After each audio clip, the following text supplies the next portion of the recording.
I've been using the Bambu Lab A1 Mini for the past month, and in this video, I'll give you my honest, unsponsored review of this printer, and if I think it's actually worth it for the everyday person like you and I to buy one. So, let's jump right in, shall we? If you don't know what the Bambu Lab A1 Mini is, it's a small, affordable, and easy-to-use 3D printer made by the company called Bambu Lab. Bambu Labs is known for having an Apple-like ecosystem, meaning that all of their printers are backed up by a variety of different softwares, parts, and accessories that make it easy to use. Let's get all the technical blabber out of the way first, so then we can move on to what the actual experience is like. The Bambu Lab A1 Mini has a very small and compact footprint and a build plate of 180 centimeters by 180 centimeters. The nozzle, aka the thing that the melted plastic comes out of, goes up to 300 degrees Celsius. This printer has a mind-boggling max speed of 500 millimeters per second, which might not seem very fast,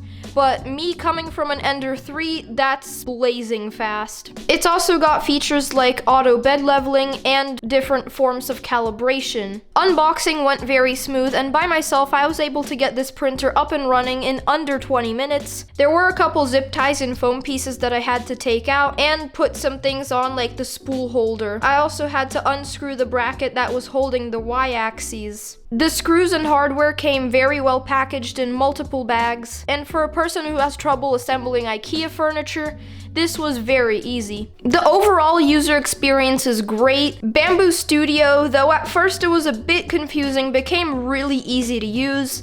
It lets you look at your printer's progress through the camera and monitor technical aspects like the nozzle temperature and the speed which the printer is printing at. And its tight integration with MakerWorld makes it a joy to use. MakerWorld is pretty much a massive online marketplace for 3D models, which is completely free to use. The creators of the 3D models don't get paid, but then they get rewarded with tokens, which then can be converted into coupon codes or building kits from Bambu Labs if you're into that kind of thing. I've spent so much time on MakerWorld. I just love being able to find something, click a button, and wirelessly send it to my A1 Mini, and then within an afternoon you have that thing ready. The mobile app called Bambu Handy is really nice, and it's pretty much a watered down version of Bambu Studio. The hardware for a sub $300 printer is very impressive.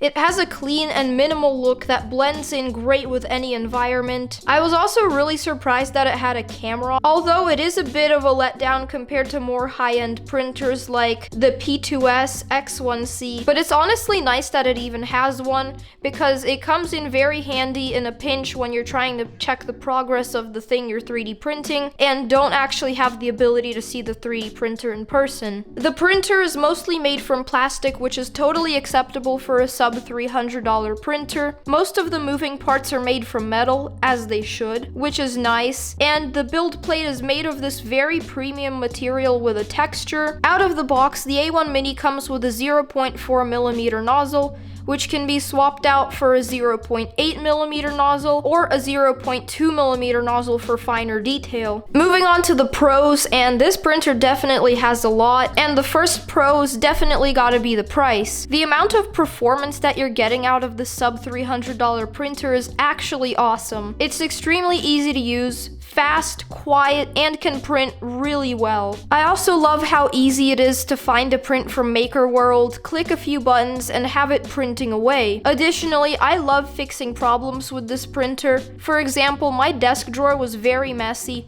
so I decided to print some Gridfinity, and now it looks so nice and so clean. I do really like how this printer looks. It kind of looks like a piece of design studio equipment. Overall, I really love this printer. I couldn't find very many cons, but here are a few. First up, since I'm a techie, the screen on the Bambu Lab A1 Mini was a tiny bit of a letdown. It's way too small to do anything on it aside from check the print status and load and unload filament, which I guess is the point, but I would have liked a much bigger screen, something like the X1C's screen or the P2S's. But for under $250, it is what it is. The build plate is also pretty small, but it is the mini version of the Bambu Lab A1, so I kind of knew what I was getting myself into, so it's not a big deal. I was considering getting the AMS Lite for this printer, but I don't know if I wanted to do 3D printing a lot, and it was a pretty expensive decision, considering I was probably only going to use the multicolor printing like 10 times. And secondly, the AMS Lite is massive. The main thing that attracted me to the A1 Mini was the form factor, and having a massive AMS Lite next to it would just have ruined that wow factor. So who's this printer actually for? I feel like it's for people just getting into the hobby and not wanting a massive machine that'll take up a lot of space and put a massive dent in your wallet. The A1 Mini is perfect for that. If you're gonna be doing any big prints, maybe consider going with the A1 or any bigger printer, but for the price, this thing is amazing. So yeah, as always, thanks for watching, thanks for making it to the end of the video, and I'll catch you in the next one. Peace.